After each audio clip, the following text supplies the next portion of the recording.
Hi folks, it's Stuart from the Courtyard Cafe. Welcome back to the kitchen. Today I'm going to make a Miri berry recipe for an old style dessert which I still think is really tasty, and it's a bread and butter pudding. Not only is it tasty, but it's a good way to use up ingredients that are perhaps past their best. This bread is still okay, but it's not just as fresh as it was. I've also got some muffins which I'll use as well. Eggs, cream and milk, because it's basically a custard that I'm making. Demerara sugar, which sweetens it and would also give a nice crisp topping. The sultanas which are in it, and butter for the bread and butter, as well as the zest of 2 lemons, which will give it a really unique flavour. First thing to do is butter the bread. You don't need to fuss too much with this, it's just getting a good layer of butter on each piece. That is before they go into a greased oven-proof dish, which will bake the bread and butter pudding in. As well as the ordinary loaf, I've got some muffins here. I can make use of those too.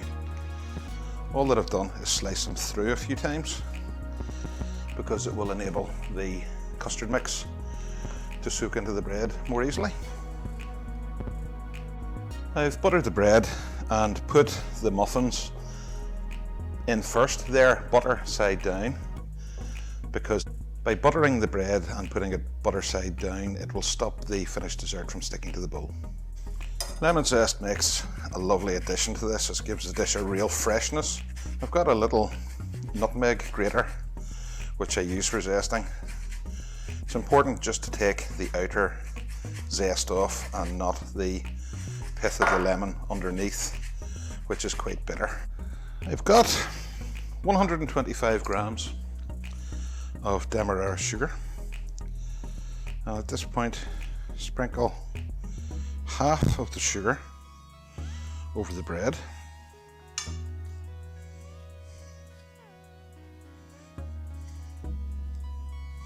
And with half of the sultanas, I've got 175 grams of those.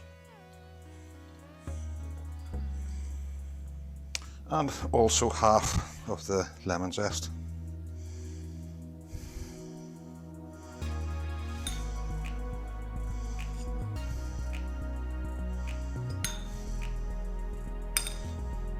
Cut the slices of buttered bread, cut them into quarters, because it means you can arrange them quite nicely then on top of the pudding. And what I want to do is start to build those in so that it makes up a pattern with all of these triangles. It will look really good in the finished dish. Then it's just a matter of finishing off with the sultanas and the lemon zest and the remainder of the sugar.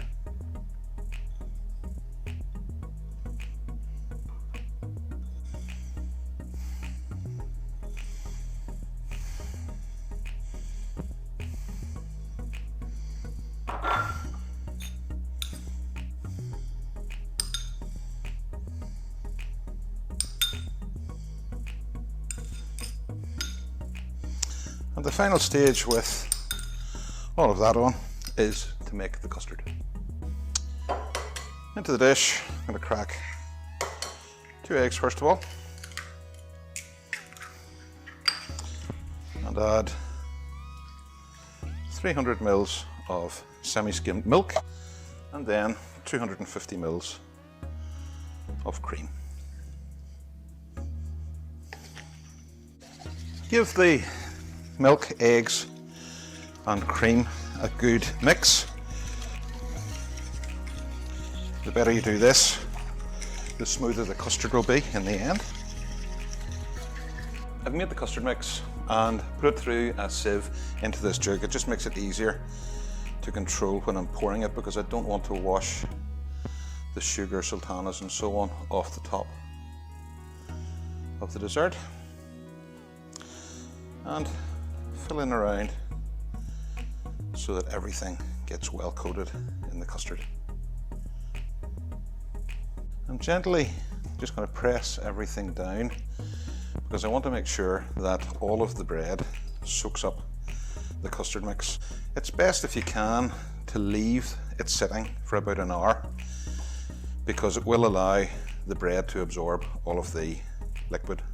That's the bread and butter pudding after soaking for about an hour. The liquid has been absorbed into the bread, and I'm going to put that into a 180-degree oven for 40 minutes.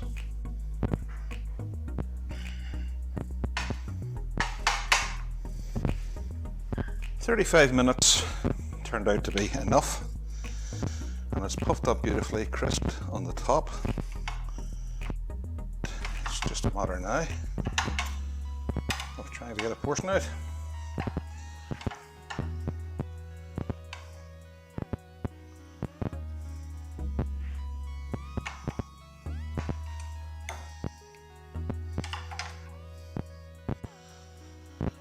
And there we are, bread and butter pudding with fresh lemon.